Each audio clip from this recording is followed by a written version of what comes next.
O poder mais forte do mundo, a habilidade e a fruta que dão a liberdade para o usuário fazer o que a criatividade dele quiser. Essa permissão é dada graças à nova fruta do Luffy, que não é exatamente nova. Continuamos pensando na Gomu Gomu no Mi, porém com um outro nome. Suas novas habilidades, seu novo jeito de lutar. Cada detalhe foi preparado pelo Oda de maneira perfeita para nós termos o ultimato do Luffy no arco de Wano. O Gear 5 finalmente apareceu e está a todo vapor para derrotar Kaido. Além disso, vemos também a sentença final de Hiyori para Orochi e o seu término um pouco trágico para o que ele tentou fazer com o Wano. A menina, filha dos Kozuki, de Oden e Toki, finalmente teve a sua vingança contra aquele que destruiu todo o legado de seu pai. E no meio dessa cena linda que a Hiyori fez, temos o despertar absoluto da fruta Gomu Gomu no Mi. Ou, devo dizer o seu verdadeiro nome no meio do vídeo. Vamos lá para a análise do 1044 e se você gostar, não se esqueça de deixar o seu like, comentar aqui embaixo o que você achou do capítulo e se inscrever nesse canal que você me ajuda muito. Já começando o capítulo, a gente vê Zunisha cada vez mais se aproximando da ilha. Junto com isso, a gente tem um coração, um som pulsante batendo e meio que chamando o elefante para a ilha, talvez? A gente não sabe exatamente quais são os propósitos do Zunisha, mas ele ter ouvido esse som, né, os tambores da liberdade, é bastante interessante. A gente vê algumas perguntas como o que está acontecendo e como eu ainda consigo me levantar. Luffy realmente está de pé e mesmo após ter perdido contra Kaido por um breve momento, ele teve um choque. Digamos que uma explosão interna dentro dele que mudou exatamente o que ele é. Como isso aconteceu, a gente ainda não sabe, mas é o motivo pelo qual a transformação nova dele está por vir. Junto com isso, temos uma risada eufórica, sons de um coração batendo e principalmente um haki do rei avassalador, vindo direto do topo do domo. Momonosuke encara o Theo, né, porque ele não está enxergando o Luffy, de forma assustada, se perguntando, Luffy é Joy Boy?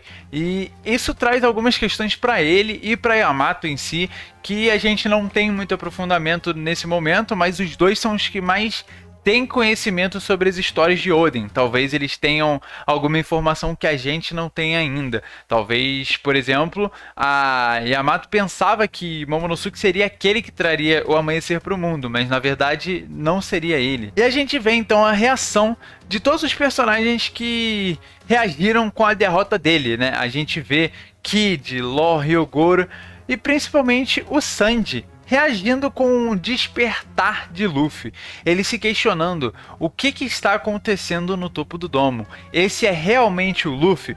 E o próprio Sanji acordando num susto, né, numa velocidade, né, maior assim, tentando entender, e porque provavelmente ele teve um choque com o ser que estava no topo do domo.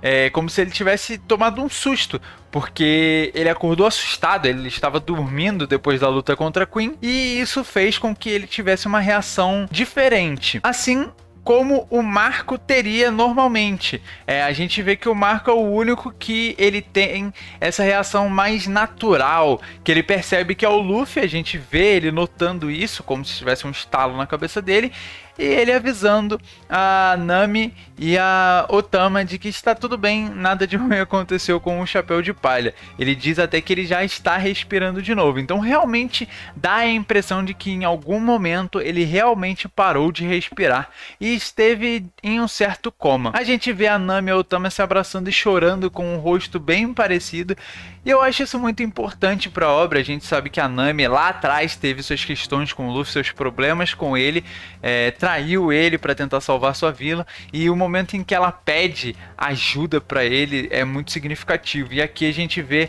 ela e a Otama, que é meio que um lado depois, né, o outro lado do mundo da versão da Nami antiga, que precisou da ajuda do Luffy para vencer um problema muito maior que assolava aonde ela morava. E aí a gente vai pro castelo de Pangeia, pra Ilha Sagrada, né, pra Terra Sagrada Mary Joyce, onde as coisas começam a enlouquecer completamente, onde tudo vai virar de cabeça para baixo.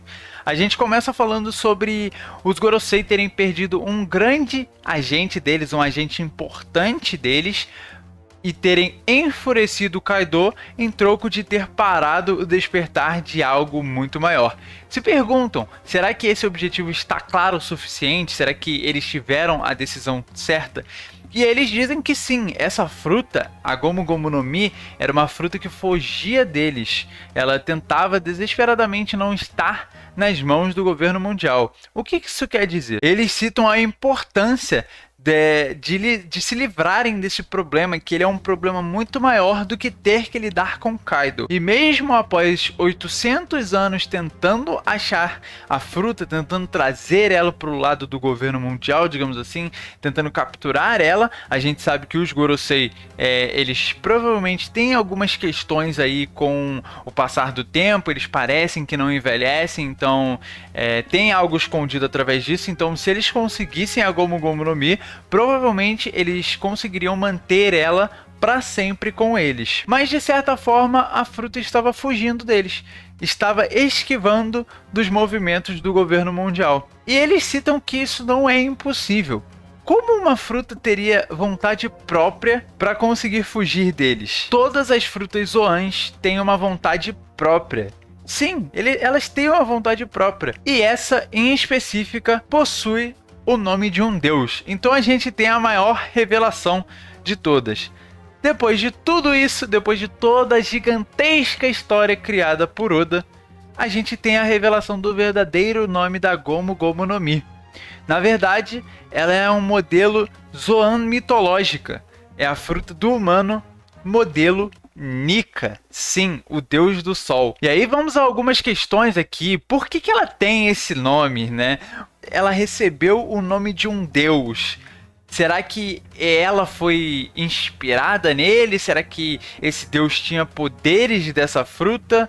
Será que esse deus carregou essa fruta com ele, né? Comeu ela e assim usou as habilidades da Gomu Gomu no Mi, digamos. Vou por enquanto chamar ela de Gomu Gomu no Mi pra gente conseguir separar um pouco as coisas. Ou será que essa fruta recebeu esse nome por ter sido usada pelo Nika e aí foi inspirada nele para criar esse nome? Eles esconderam o nome do Nika, como eu falei algum tempo atrás, eles esconderam o nome do Nika e trataram a fruta como se ela fosse normal, sempre tentando buscar ela, mas como ela nunca tinha despertado, essa fruta nunca se tornou um verdadeiro problema para eles. Será então que a fruta ela vem diretamente do DNA do Nika, o que faria bastante sentido? Ou será que essa citação importante de que as Zoans têm uma vontade própria não tem a ver com DNA, tem a ver com vontade herdada? Então essas Zoans possuem a vontade dos seus antigos usuários. Eu acho, na verdade, que o que faz mais sentido aqui é a Zoan ter sido criada a partir da fruta, a partir das habilidades do Nika. E isso daria motivo pelo qual ela sempre fica fugindo deles e por ela ter uma vontade própria, digamos assim. Ela carrega internamente a vontade do deus Nika, por ter sido criada através do DNA dele, né? Isso é o que mais faz sentido, visto que ser nomeada através de um deus basicamente seria tratar ele como se fosse algo inexistente, talvez. Mas na verdade, Nika deve ter existido no mundo de One Piece. E ele será o motivo pelo qual essa fruta foi criada, ou talvez até que mesmo outras frutas fossem criadas, seria muito importante, né? Seria muito impactante para o surgimento das Akumas no Mi. Claro, a gente pensa que as Akumas no Mi elas têm que partir de um ponto inicial. Esse ponto inicial ser através de outras coisas, principalmente as Zoans, por exemplo. A Zoan ser o DNA de um animal faz todo sentido. A gente não sabe há quanto tempo as criaturas que existem, então até o momento todas as Zoans que foram mostradas a gente consegue ter esse tipo de criatura em One Piece. Mas quando aparece uma Zoan mitológica, que é o modelo de um deus, como que ela foi criada, né? E por que que ela é nomeada a partir de um deus? É porque provavelmente ela tem relações com esse deus. Se ela tem relações com esse deus, o mais lógico a se pensar é que ela foi retirada do DNA dele. Porque só ter sido comida por ele e aí os dois terem habilidades parecidas não teria muito sentido. Como que essa vontade herdada passou? A fruta carregou a vontade herdada do Deus por tanto tempo? E por que que essa fruta fugiria do governo mundial assim como as outras Zoans? Mais provável porque existe uma alma de um animal ali dentro, né? No caso de um deus. Então, nesse exato momento em que é falado que é o modelo Nika, a gente vê o Luffy pulando no céu e aparecendo com os cabelos em chamas e numa aparência muito parecida com Nika, o deus do sol. Só que, na verdade, ele tá como deus da lua ali, talvez, ele tá aparecendo na lua. E isso é interessante, né? Porque a gente, teoricamente, tem o amanhecer, né? Será que a gente tem dois lados da mesma moeda para esse tipo de coisa também? Será que a gente tem aí não só a família dos D sendo Down, mas talvez os Dusk também, que aí seria mais a escuridão? Eu falei muito sobre a luz e a escuridão aqui em One Piece. Eu acho que ele ser considerado o deus de algo que seria mais levado para a escuridão em si, talvez não a lua, né, como o Nika foi, no caso o deus do sol, ele seria deus da lua talvez, mas eu acho que isso é um pouco improvável. Eu acho na verdade que ele pode ser relacionado com a escuridão por estar enfrentando o governo mundial. Cada habilidade nova dos Mugiwaras, a do Sanji, a do Zoro, ela tem uma pegada mais dark, né? O Sanji tendo uma chama que é meio que a chama das portas do inferno, e aí o Zoro sendo o rei do inferno. Então talvez o Luffy também venha nessa pegada um pouco mais dark, pelo menos na maneira como ele é chamado. Mas isso aí fica para um outro momento, que a gente tem coisa mais importante aqui. A gente vê ele rindo e com essa clara imagem do Deus do Sol reencarnado, a gente vê que as habilidades dele realmente não fugiram da borracha. Eu trouxe aqui a teoria da resina e infelizmente não deu certo. Ou muito obrigado a quem acreditou, mas foi curto demais o sonho. A gente vê que ele ganha realmente as propriedades da borracha em combate. E aí é algo que o Oda falou há muito tempo atrás. Ele gostaria de uma fruta que o Luffy pudesse ser engraçado e pudesse se virar da melhor maneira em diversas situações diferentes. E aqui eles falam que essa habilidade, essa Akuma no Mi, ela é uma Akuma no Mi que é apenas limitada pela imaginação do usuário. Então, todos esses gears do Luffy talvez sejam frutos de como ele pensou que fosse a melhor maneira para incrementar os poderes dele, botando sorriso nos rostos das pessoas pelo mundo à frente, pelo mundo afora. O guerreiro que é a própria encarnação da liberdade, da liberação, né? Dos próprios poderes dele. O Deus do Sol, Nika. A gente vê o rosto do Luffy desenhado pela de maneira incrível. Essa página dupla do Oda foi sensacional, preciso reforçar isso aqui. E a gente tem uma parte importante aqui sobre o despertar, confirmando que ele despertou, isso é importante. O despertar, ele aumenta exponencialmente o corpo de borracha e dá a essa pessoa que possui a fruta mais liberdade. E, abre aspas, é considerada o poder mais ridículo do mundo. A gente já vai chegar nesse momento de falar do poder ridículo, do quão forte é essa Akuma no Mi. Vamos agora para a situação entre Hiyori e Orochi, que caiu na hora perfeita. O Oda, ele soube esperar um momento para derrotar o Orochi. Eu acho isso incrível. Que o Oda, ele conseguiu juntar todo o hype na hora certa. A cena do Orochi desesperado, implorando pela salvação, como ele sempre faz. Ele sempre é um covarde, ele tentou se safar com a Hiyori, meio que pedindo desculpas e falando que ele foi controlado por Kaido a fazer tudo o que ele fez. E aí a gente vem meio que um desabafo de anos da Hiyori, né? Algo que ficou guardado dentro dela durante muito tempo. Como que eu vou acreditar em alguém que fez o que fez com meu pai, mesmo após fazê-lo dançar como um idiota durante tanto tempo? Mesmo após tudo o que você teve com ele, você ainda assim traiu ele, fez ele ser queimado vivo, e mesmo ele se superando, você jogou tudo isso no lixo e atirou nele de maneira violenta. E mesmo Oden carregando tudo isso nas suas costas sozinho, sempre sorrindo, a sua filha ficava ansiosa pelo dia em que isso seria resolvido, pelo qual o país dela e ela seriam libertadas, e a sua família também, consequentemente, seriam libertadas de Orochi e Kaido. Orochi, desesperado, tenta controlar a situação, e aí a gente vê a Hiyori tirando a máscara e tendo a melhor cena dela até agora em Wano, que ela dizendo para ele segurar as próprias palavras e dizendo o nome dela em prantos, após lembrar de tudo que aconteceu com seu pai, toda a situação que ela teve e o próprio pai dela teve com o Orochi. E o Orochi, mesmo não estando do lado do Kaido, ele usa a carta dele, né, que ele nunca vai perder e ela vai se arrepender de fazer isso.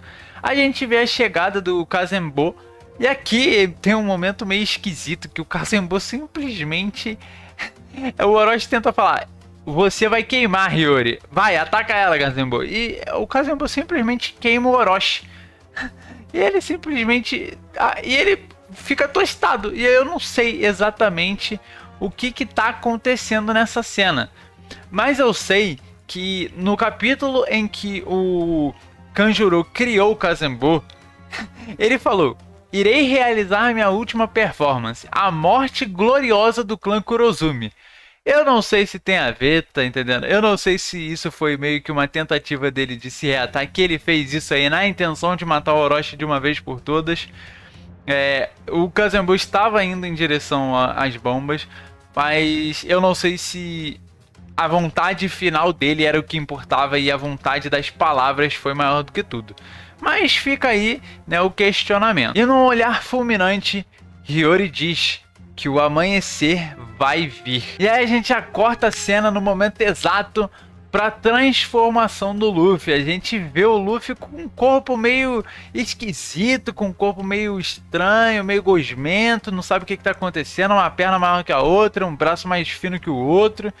E ele diz que ele sente que é possível fazer o que ele quiser agora, que ele consegue continuar lutando por um pouco mais de tempo. O som das batidas do coração dele estão engraçados. E aquele ali é o pico dele, é o pico de poder, é a forma mais forte dele. O despertar, também chamado de Gear 5, Gear 5, quinta marcha, como você quiser chamar. Nesse momento, a gente vai pro domo, pra parte de baixo, né, pro centro, onde tá o castelo inteiro, todo destruído.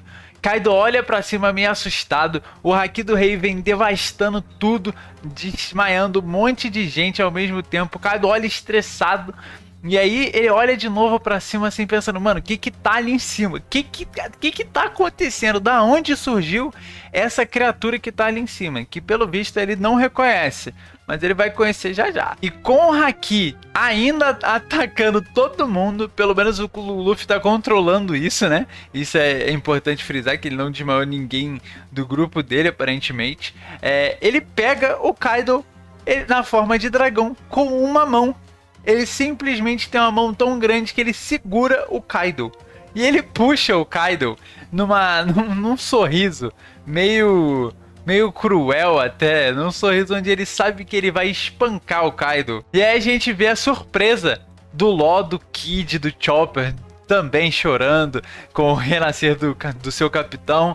E a gente vê o Luffy puxando o Kaido, e assim os olhos do Kaido saindo do corpo dele. A gente já vai chegar nessa parte aqui que agora o negócio vai ficar maluco, meu amigo. O que tá acontecendo? Depois de basicamente tirar os olhos de Kaido de sua própria face, o pessoal do bando dele fica meio assustado. O que tá acontecendo, Kaido? E eles sobem os dois de novo pro topo do domo, né? Quer dizer, ele puxa o Kaido de novo pro topo do domo à força. A gente vê os músculos do Luffy aumentando de tamanho de forma bastante elevada, seu sorriso caricato nessa forma, e ele basicamente começa a rodar o Kaido como se não fosse nada. E aí a gente vê novamente os olhos do Kaido girando numa velocidade diferente do corpo dele, como se ele estivesse saindo, causando talvez uma tontura no Kaido. E aí ele pega, faz igual o Hulk fez com o Loki. Ele pega o Kaido, bate de um lado pro outro, começa a bater um dragão gigantesco no chão como se não fosse nada. É interessante isso, porque parece que o corpo dele continua com a força do Gear 4, mas sem usar Haki. E no meio disso, ele começa a rir. Ele tá se divertindo, a gente nunca viu o Luffy desse jeito. Por mais que ele fosse um cara engraçado, agora ele tá passando todos os limites. E aí, mais uma vez, a gente vê o Kaido agora com um galo na cabeça, típico de desenho animado, e estrelinhas girando na sua cabeça, também típico de desenho animado. Vocês sabem o que eu estou dizendo. O anime, o mangá mostrou o que eu vou falar. E a gente vai chegar em muitas coisas interessantíssimas. A gente continua com o Kaido estando aparentemente feliz pelo Mugiwara continuar vivo. Ele queria continuar sua luta e ele agora pode. Ele ataca com o Bottle Breath. E então o Luffy, se morrendo de rir, ele tá rindo demais. Ele tá se divertindo naquilo ali. Não sei porquê, mas ele tá rindo. Ele é o Joy Boy, ele merece. Ele tá no momento dele. Ele tá se divertindo ali, tá rindo pra cacete. E aí ele olha pro Bottle Breath vindo e os olhos dele saltam pra frente. Curioso, não, né? Será que desenho animado, gente? E aí ele pega o chão. Parece que ele faz de maneira natural, que ele nem percebe o que ele tá fazendo, mas ele tá fazendo. E aí ele puxa o chão, ele agarra o chão e transforma o chão do jeito que ele quer. E ele transforma o chão de pedra em borracha. E ele basicamente rebate o Bottle Breath do Kaido. Mesmo se fosse borracha, aquilo ali não era para ser rebatido. Ele basicamente transformou o chão em algo animado para que pudesse rebater. Aí o Kaido tem uma explosão, ele vê, né, o golpe dele vindo direto de volta a ele, os músculos super fortes do Luffy. E aí o Kaido, surpreso, toma o golpe, uma explosão acontece. E aí a gente vê o Luffy morrendo de rir, com a mão na testa, e finalmente anunciado pelo mangá, pelo autor, pelo narrador, Gear 5 é real. Kaido intacto. Parece que nem sofreu nada, tá de boaça. É incrível. A estamina do Kaido é simplesmente algo surreal. Ele já apanhou de todo mundo e ele continua lutando sem parar. Ele diz que se sente culpado, ele pede desculpa pelo idiota que atrapalhou a luta deles, que ele não queria ganhar daquele jeito. E a gente vê a cara do Luffy após ele tirar a mão do seu rosto, rindo, com os olhos brilhando em uma intensidade diferente. Você não precisa se preocupar com isso. Agora vamos terminar isso. A batalha chega no seu final. O narrador anuncia: semana que vem teremos capítulo, a conclusão da melhor batalha de One Piece. Talvez uma das melhores batalhas de anime, de mangá no geral. E simplesmente um capítulo incrível de ninguém mais, ninguém menos do que Lord Goda. Sim, God Oda, não tem o que dizer. Essa mistura de Gear 5 com a revelação da verdadeira fruta sendo o despertar, como eu disse que ia acontecer, relacionado com Nika e também amedrontando o governo mundial, ao mesmo tempo que a gente tem a Hiyori falando sobre o amanhecer vindo e ele sendo retratado ali não como deus do sol, mas talvez como deus da lua, talvez como deus do sol também, é difícil dizer, mas ele brilhando na lua. É muito incrível toda essa cena acontecendo ao mesmo tempo, tudo isso num capítulo só. É provavelmente um dos maiores hypes que já tiveram em torno de One Piece, e eu fico feliz que o Oda retratou isso de maneira quase perfeita. Talvez, na verdade, perfeita. Pra mim foi perfeito, pra mim foi incrível. Eu lendo o capítulo, eu tava beirando a loucura, eu estava muito emocionado com o que eu tava vendo. O Oda tava passando exatamente o que eu acho que ele queria passar pro público que ia ler esse capítulo. Ele tava conseguindo passar isso pra mim. Ele tava conseguindo passar esse hype todo. Eu estava comprando essa ideia. A habilidade do Luffy muito provavelmente é a Toon Force, né? Eu vou falar nisso melhor num próximo vídeo, mas porque senão esse aqui vai dar gigantesco, porque já deve estar gigantesco. Mas a Toon Force é basicamente uma habilidade que é quase um Deus Ex Machina. Ele basicamente transforma o que ele quiser, como a gente viu, né? E é um estilo de luta que cabe muito bem no Luffy. O despertar dele ser algo cômico, engraçado e forte ao mesmo tempo. Isso completa basicamente todos os pedidos que o One Piece sempre teve. As transformações do Luffy têm o jeito dele. A maneira que a gente sempre viu ele sendo mostrado no mangá, tem ele sendo retratado nas transformações. O Gear Second foi sério, mas a própria adversidade do Gear Third é uma brincadeira. É o Luffy rebaixado, é o Luffy pequenininho. E aí a gente tem o Gear 4, que é basicamente uma forma esquisita à primeira vista. Você não consegue ver ela sendo uma forma muito legal se a gente comparar com outros protagonistas de anime. Mas a gente vê o Luffy usando aquilo ali de maneira perfeita, e aquilo encaixa com tudo que o personagem sempre quis. E agora o Gear 5 vem basicamente para melhorar tudo que o Luffy fazia antes, deixando de uma maneira mais cômica, mais forte e mais engraçada, tendo o personagem rindo o tempo todo, porque ele é basicamente Joy Boy, né? Um garoto feliz, um garoto contente, alguém que se diverte lutando. E aí a gente entra em várias outras questões, diversas outras questões.